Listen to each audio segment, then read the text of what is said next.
You are never going to believe who messaged me on Twitter the other day. Freshman Congressman Dan Crenshaw from Texas. But you'll be surprised to hear that it wasn't a message of support, and your opinions about him may change completely after I tell you what he said to me. So back in 2018, after Republican Ted Poe announced that he would be retiring from Congress, Navy SEAL named Dan Crenshaw entered into the race in hopes of taking Poe's seat in Washington. Crenshaw almost came up short and actually lost the primary election to Kevin Roberts by 6 percentage points. But because no candidate received more than 50% of the vote, it went to a runoff, which Crenshaw did end up winning. Crenshaw barely defeated his Democratic opponent in the general election because conservatives in Texas were branding him an anti-Trump liberal for calling Trump an insane idiot with hateful rhetoric, and for supporting the progressive idea of letting Medicare negotiate drug prices. Nonetheless, Crenshaw prevailed by a mere 6% of the vote and was elected to his first term in Congress. After Saturday Night Live host Pete Davidson joked about Crenshaw's eye patch in front of millions of viewers, Crenshaw became an instant GOP darling. It is now arguably one of the most influential Republicans in office, despite it only being his first term. Appearing at political conferences, interacting with youth voters, and responding to his peers online, Crenshaw brought a lot of hope to conservatives that have been searching for a voice that can finally represent them in Congress. But that hope began to evaporate last month after Crenshaw failed to have the president's back after the media took him out of context and lied about his go back comments. Crenshaw took to Twitter to signal his virtue to any liberals who might be following him, saying, "POTUS shouldn't suggest congresswomen should leave because of their rhetoric." Now keep in mind, this is coming from the same guy who said Trump's insane rhetoric is hateful and called him an idiot back in 2015. Then after two national tragedies swept the headlines, Crenshaw lost any remaining support he had from Second Amendment activists after he called for red flag gun laws just a few weeks ago. Crenshaw tweeted, "The solutions aren't obvious even if we pretend they are, but we must try. Let's start with the TAPS Act. Maybe also implement state red flag laws or gun violence restraining orders. Stop them before they can hurt someone." Crenshaw's position was so widely unpopular that it received the ratio treatment on Twitter, and more than 5,000 people responded angrily to his tweet, with many of the responses including funny memes about the Texas congressman. But instead of listening to his supporters and the people he represents, Crenshaw decided to double down on his position and said that he was dissatisfied that his supporters weren't listening to him. In a video posted to Twitter just a few days later, Crenshaw took a stab at his supporters and called their comments hate-filled and accused them of being triggered by the words red flag laws. What came out of it instead was hate-filled comments, lots of emotion, a lot of anger, a lot of memes. A lot of memes, by the way, which could be improved. Okay, but that's not the point. The point is that clearly even the words red flag law just emotionally triggered a lot of people. He then goes on to say that his version of red flag laws are different from the left. Because just like how democratic socialism is totally different from socialism. Clearly, when we say red flag laws, you guys stop listening. You can't hear what we're suggesting. Because understandably, you automatically assume that we are just agreeing with the left's version of that law. And we all know that the left's version would not be good. It would not protect due process. Then Crenshaw gleefully admits that at its heart, what he's talking about is the ability to confiscate weapons. Watch. At its heart, what we're talking about is the ability to confiscate weapons when there is clear evidence that violence is about to be committed. But here's my favorite part. Not just anybody can accuse you. For instance, not just a neighbor, not just an ex. It has to be somebody with standing. Maybe a family member, or maybe only police officers. So not just anybody can accuse you, just my crazy liberal family members who would be happy to see me disarmed. Or maybe only police officers. Like this guy in Iowa that lied about me at Pride. You understand that you're disturbing people, correct? I'm not disturbing anybody.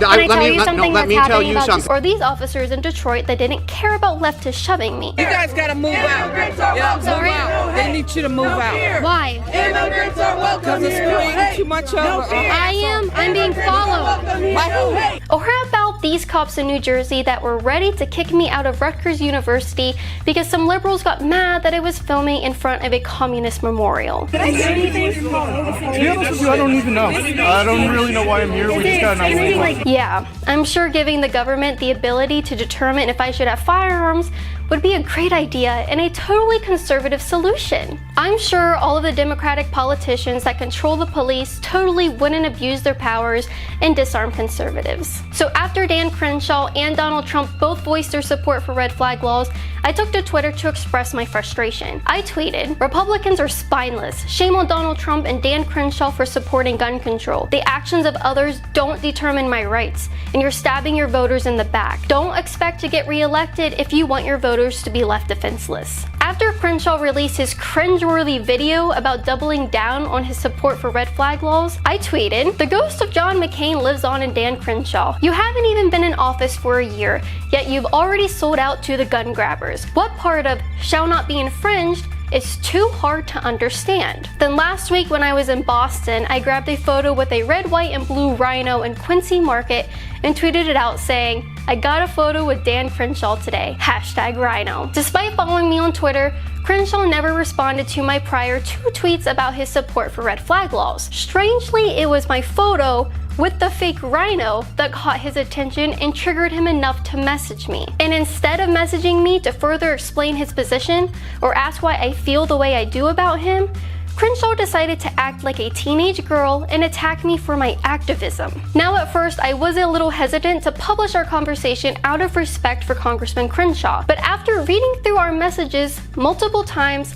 I saw no respect towards me, and he gave me no assurances that he would protect the Second Amendment. I also think it's very important for voters to have transparency about who they're supporting, and some of what Crenshaw said to me is very damning and telling of his character. So let's get started. So clear back in April, after I was kicked out of a Bernie Sanders rally for no reason whatsoever, I messaged my video to Dan Crenshaw to ask if he'd help share it and expose the hypocrisy of the Sanders campaign. Crenshaw never shared the video or responded, but then last week, after posting my photo with the rhino, he sent a lengthy message to me because he was mad about my tweets. He wrote, "I came across this old message from you as I was going through my inbox. The notice you've been talking about me a lot, and I have to wonder, do you still believe there's a problem with hypocrisy towards dissenting views? Have you not also fallen into that category? Isn't that video you made at the Sanders rally an example of the same victimhood policies we accuse the left of? And what good do you think will come of purposely distorting my views and making an enemy out of me? Really, what good? How does it help the bigger argument in favor of the Second Amendment? And really ask yourself, does your in-your-face activism actually persuade anyone to be on our side? Do you even care?" I was so startled to have received this message and in complete shock that a sitting congressman would message a 23-year-old girl over her tweets. But what concerned me the most was that in the video he posted a few weeks ago, he said that he's seen all the memes and had a lot of private conversations with people, and yet this is how he chose to respond to me for my criticisms of his position. I responded to Crenshaw by saying, "Hey Dan, for one, I come at things a bit different than you. I honestly don't care about persuading people to be on our side. I am more focused on trying to inspire those already on our side to not be afraid to stand up for themselves, since we're constantly threatened, belittled, and censored for daring to disagree with the mainstream media. I go out and am frequently assaulted for asking liberals simple questions such as, do you disavow firebombing ICE detention centers? I don't feel there's any persuasion possible when they can't even disavow terrorism and will shove me for asking, but it will expose the left for how radical and intolerant they are and inspire our side to not be afraid to stand up for themselves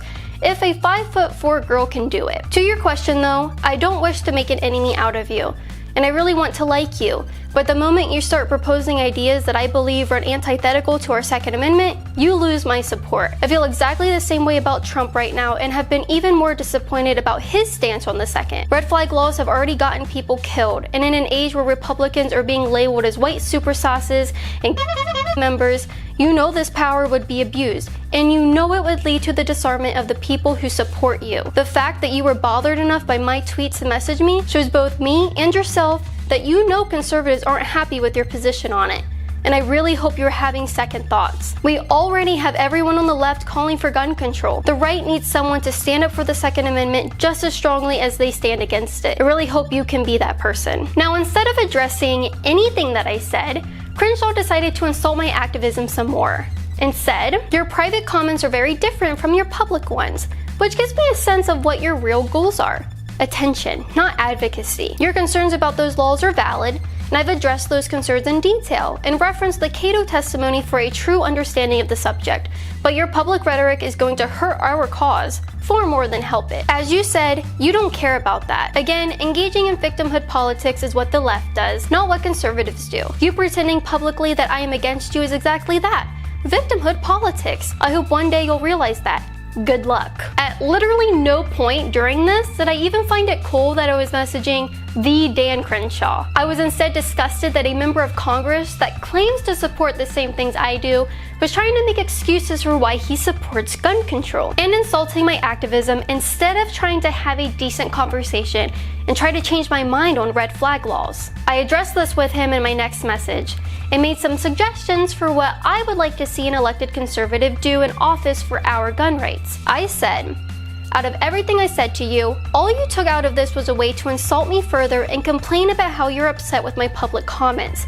I only tweeted about you 3 times, and when I went back and looked, I don't see how my public rhetoric is any different than here. You are a US representative, and you are supposed to represent the voices like myself that hold no vote in Congress. As you can see, a lot of conservatives are unhappy that this is your proposal instead of proposing legislation that will walk back gun control laws that we already have. These mass shootings keep happening in gun-free zones. Why not focus on that? Why not focus on walking back all the current restrictions on firearm ownership? I'm extremely disturbed that instead of listening to the people that want you to represent their voices, you're here complaining about your perceived notion that I want attention. But right now, what I do doesn't even matter. I am not in Congress. I don't influence the law. I don't hold any power, but you do. And how you use it is way more important than what Caitlin Bennett is tweeting. Not only are you in a position that all the rest of us conservatives on Twitter aren't, but the President of the United States respects your opinions and holds you in high regard. And he has not been a friend of the Second Amendment. You have a chance to influence the most powerful man on the planet to do something about these gun-free zones and not play into the narrative that we need certain restrictions in order to combat tragedies. I went on to explain how I was actually happy he messaged me because it gave me the chance to say these things to him directly and said, even if you were still upset with my tweets, I am happy you messaged me because I'm glad I'm able to address this with you directly. I'm happy an elected representative is having a conversation with me about the issue most important to me. The Dayton shooter was actually tweeting about me the day before he went on his rampage, and that terrified me. People would use red flag laws against me because they don't like how outspoken I am, including some members of my own family, and I don't deserve to be left defenseless because of it. I need someone to stand up for my rights now more than ever because with all the Democrats talking about completely banning semi-autos, it seriously scares me that I'm going to be left defenseless in the near future. Please hear me out. I hope you will seriously think about this. Now, I was trying to have a serious dialogue with an elected member of Congress, and I was genuinely hopeful that he might hear me out and make my voice feel represented. But he did exactly the opposite and again ignored everything I said to throw more insults my way and criticize my activism, even though his job in Congress is a million times more important than what I put online. His next and final message to me is perhaps the most damning. Congressman Crenshaw said to me, I've been thinking seriously about this policy for years. It was not something I just recently heard of. So let me get this straight. The guy who said on his campaign website, I will always fight for Second Amendment rights, and I will never allow the government to prevent law-abiding citizens from defending themselves, is admitting that he lied to get votes and has actually supported gun control for years? Sounds like the Texans who called him an anti-Trump liberal during the primary last year were absolutely right. He continues, the NRA supported well-crafted GVRO. These ideas have long been the conservative response to the left's gun control measures, as long as due process is strongly protected. For instance, there is no way the scenario you outlined above could actually take place when these laws are written correctly. Again, look to the Cato testimony for more details. Also, I noticed I messaged you privately and did not bash you publicly. I reached out to many influencers on this subject. Your tactics were to use your platform to engage in petty insults. I chose not to do that, even after you doubled down. I hear from some activists like yourself that your public insults were the only way to make me listen. I assure you it has the opposite opposite effect. I hope you rethink your tactics in the future because they are only effective at alienating people on both sides. You won't ever persuade anyone, and you'll drive out your allies. Neither is good. When you alienate people, you remove yourself from any productive conversations. As you move forward as an activist, you should ask yourself if that's really what you want. It's so funny he wants to accuse me of alienating people when he is alienating all of his voters by endorsing red flag laws and alienating influencers like me who reach millions of people by insulting my work. He wanted to make all of his messages about me and the work I've done. But even if I was the worst person on the planet and every gripe he had about me was correct, that wouldn't even matter. I hold no power, but Dan Crenshaw does. And he offered no self-reflection for how important his duty to protect the Constitution is. He chose to insult me and belittle me instead of answering how he's going to defend the Second Amendment. While Dan lost his cool and made it entirely clear the whole time that he was upset about my tweets, I maintained a calm and professional attitude and hoped that would get him to have a serious conversation with me. But that never happened, and my heartfelt last message to him went unanswered. I wrote, "Dan, this has nothing to do with me and my activism. I know you know that. It has to do with you being an elected conservative looking to adopt a conservative form of gun control. I don't know what more I can really say that I didn't already. You are an elected member of Congress that has the power to take away my guns or expand my right to self-defense.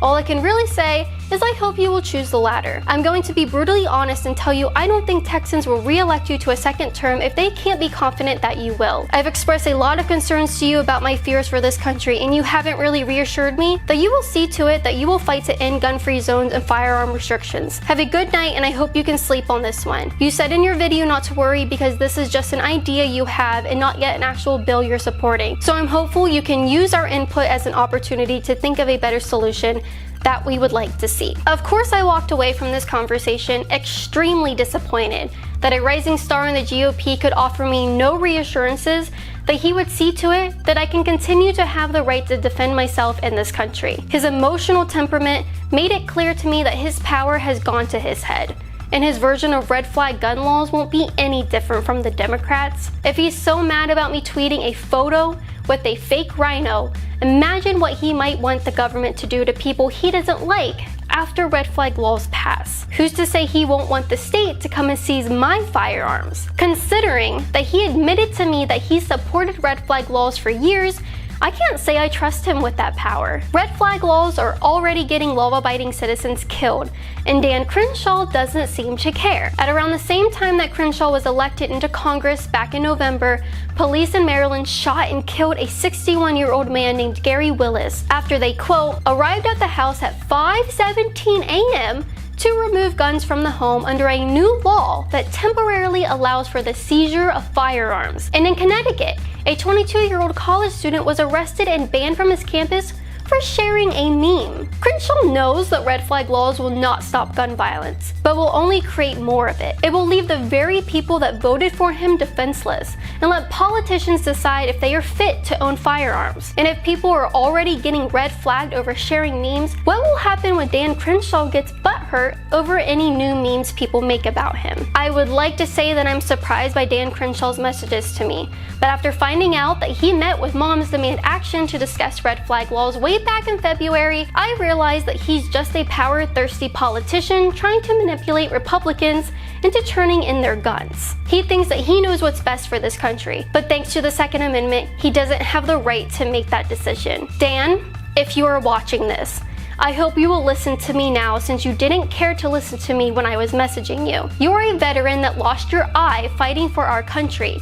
If you fought for our freedom, then you have no right to try to take it away. And while this may sound cruel, it is completely truthful that your service to this country is entirely meaningless if you are going to now serve the interests of gun-grabbing organizations like Moms Demand Action and fight to take away our freedom instead of protecting it. I don't want to hear you tout about your military service ever again if you can't even stand up for our most basic right to self-defense. Our rights are under attack like never before, and instead of being brave like you once were in combat, you are choosing to cower in a corner. You have taken sides with the Redcoats and ensured that Texans will never elect you into office again. Need I remind you, you didn't even win your primary the last time, and you definitely won't win it the next. You provided us some much needed hope last year, But that's all gone now, and I look forward to endorsing whoever challenges you in the primary in 2020. If you guys liked this video, make sure you hit the subscribe button and notification bell. If you want to support me so I can keep making videos just like this, visit InfoWarsStore.com where you can get great products like Brain Force, which gives me all the mental clarity I need to make these videos. Or take Turbo Force, which provides me with enough energy to make it through a long day of interviewing liberals. Not only are these products going to enhance your life, but they make sure I can continue bringing you all the content you love. Make sure you also join my Patreon at patreon.com/CaitlinBennett so I can hire security for when I attend rallies and do street interviews. If you sign up, not only will you be able to keep me safe from all these nasty Democrats, but you can receive cool perks such as shoutouts, autographed photos, and even have your name in the description of every single YouTube video. Thank you for watching, and we'll see you next time.